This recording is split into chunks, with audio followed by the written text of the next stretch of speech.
Dear friends,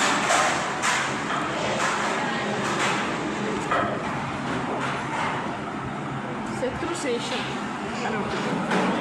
వాళ్ళు మన complexion, colour, beauty కూడా తీసుకుంటారు. ఆస్తి లక్షలు, కోట్లు, millions, properties, lands, plots, fixed deposits, gold, బంగారం, జ్యువెలరీ, వాల్యుబుల్స్, యాంటిక్ పీసెస్ అన్నీ ఎత్తుకోవడమే కాకుండా వ్యభిచారం చేసి కింగ్ జార్జ్ హాస్పిటల్లోని నర్స్, వైజాగ్ అంటేనే లంజలు, విశాఖపట్నం అంటేనే బజార్ లంజలు.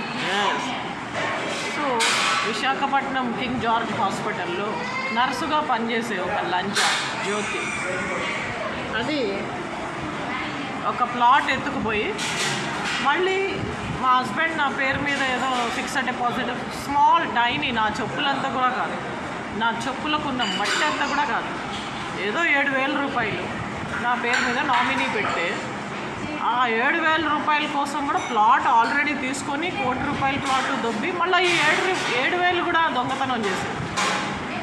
ఆ King George hospital nurse Jyothi and దాని అక్క చెల్లెళ్ళు, అన్నాదమ్ములు, దాని ఫ్యామిలీ, దాని కడుపున పుట్టినోళ్ళు, దాని అక్క చెల్లెళ్ళు, వాళ్ళ అమ్మ కడుపున పుట్టినోళ్ళు అందరూ బూడిదవుతారు ఇక పర్వాలేదు.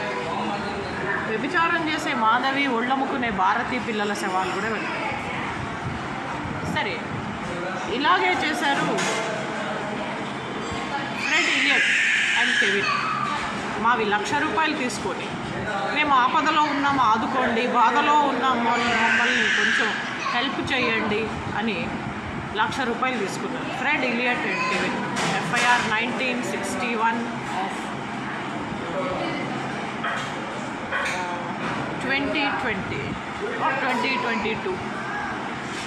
FIR 1961 of 2021. FIR 48 of 2022. ఇక FIR 103 of 2015. March 1st, 2015 నాడు మా ఇంట్లో డెకాయిటీ చేశారు. ఒళ్ళముకునే సుమిత్ర అండ్ దాని పిల్లలు బాస్టర్డ్స్, 1000 మంది మగవాళ్ళకి పుట్టారు. సుమిత్ర 1000 మందితో పడుకుంటుంది రోజు. ఆ లంజా కొడుకులు, నిష్టల వెంకట్, వాడు అప్పుడు ప్రభా బతుకున్న తర్వాత క్యాన్సర్ వచ్చి వచ్చింది ఔషధం. ఆ ఒళ్ళముకునే ప్రభా అందరూ FIR 103 of 2015లో నవీన్ అండ్ వాడి గర్ల్ ఫ్రెండ్ కూడా అక్యూజ్. సో అందరూ మా ఇంట్లో మా సొమ్ము తిని మేమేసిన ఎంగిలి మెతుకులతో బ్రతికి మా మోచేతి నీళ్లతో వాళ్ళ జీవితాన్ని చేసుకొని దే మేడ్ దేర్ లైఫ్. ఇక ఒళ్ళొమ్ముకునే సంగీత శ్రీదేవి శివ సర్వనాశనమై మట్టయిపోయి బూడిదై కాలి మసూడిదై పేలి చేస్తారని వెంకటేశ్వర స్వామి కూడా అన్నారు. వాళ్ళు 1990